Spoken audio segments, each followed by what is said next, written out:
The UK government has just published statement of changes in immigration rules. It was published on the 10th of September 2024, and I feel it's so important for me to share the changes in this document. Now, this is a 78-page document, and I felt I should just bring out the parts that might be interesting to you, because these things do affect us. There are changes on ongoing rates that I'm going to share. There are changes in the care worker visa. Seriously, it's very important that you listen to who can come into the UK as a dependent. They've provided more clarity on this particular topic, and also changes to student visa. If any of these interest you, then watch this video till the end. Hello everybody, my name is Cynthia. I share information that will help your transition abroad to be as smooth as possible. I share information about settling, working, or studying in the UK, US, or Canada. If you're interested in any of these countries, please subscribe to this channel. Hit the notification bell so that each time I drop a new video, you know it's time to watch Cynthia Academy. And to my returning subscribers, thank you so much for your love and support.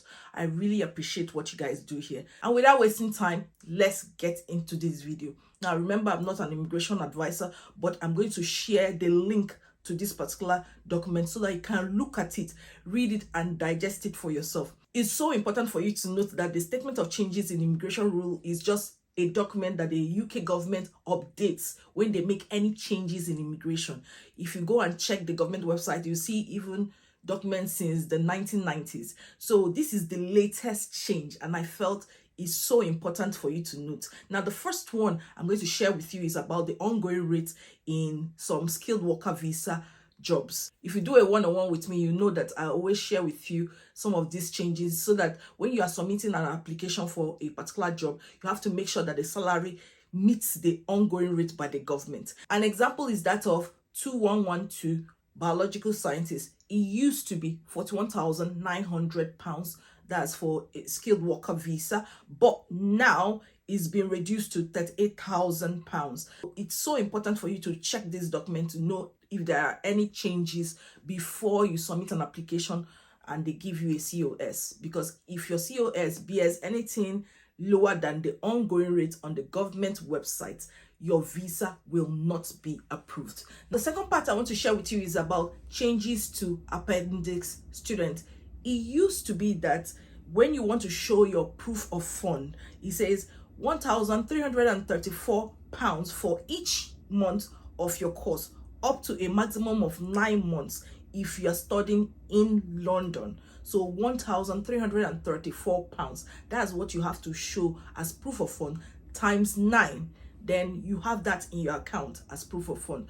But now they've changed it that your proof of fund will be £1,483. That is if you are going to a school in London. Now, if it is outside London, it used to be £1,023, but it has been increased to £1,136. So just take note of these changes and plan accordingly, because I don't want your student visa to be denied. Finally, let's talk about care workers, because the issue about care workers being able to bring dependents, it has been a lot of ups and downs. So many people have been saying yes, no, but the government has announced what they have to say about this. They have brought a bit clarity. I don't think it's still clear, but they have brought some clarity to this particular matter about which care workers can bring dependents and which care workers cannot bring dependents. They've repeated it in this document, and I feel I should share the difference between this particular document and the last document we had, which was the statement of changes in immigration rules, March 14th. We'll go to changes to appendix skilled worker. We are going to come down to this page where it says APP SW8. For SW32A.2, substitute SW32A.2 in appendix children, where CHI 3.1a or b refers to an applicant applying for a child of a person P. P must not be a skilled worker sponsored for a job in the SOC 2020 occupation code 6135 for care workers and home carers, or 6136 senior care workers, or then B says the SOC 2010 occupation code 6145 care workers and home carers, or 6145 senior care workers, unless, so these are the exemptions at which they would be willing to approve the child's application as an dependent visa application. P, number 1, was or is being granted entry clearance or permission as a skilled worker sponsored in the SOC 2010 occupation code 6145 care workers and home carers, or 6146 senior care workers, under the rules in force before 11th of March 2024. So if P was granted that skilled worker visa or health and care visa with these two codes, that's 6145, 6146, before March 11th, then the child can be the dependent of P. Now, the second one is, since the grant of entry clearance or permission in 1, P has continuously had permission as a skilled worker sponsored in one or more of these SOC 2010 occupation codes or SOC 2020 codes. So it's still saying the thing about P has already had that skilled worker visa, and so it's just continuous. And even if he's applying afterwards, but it's an extension. Therefore, the child can be a dependent of P. This is nothing new. This thing I've just shared so far is nothing new. II says the applicant was born in the UK, and that is where the last statement of change in immigration rules March 14 stopped, that the applicant was born in the UK. So if you have a child that was born after March or born before March, as long as you're applying for a skilled worker visa with the code 6145, 6146, 6135, 6136, then your child can actually be your dependent with that care visa.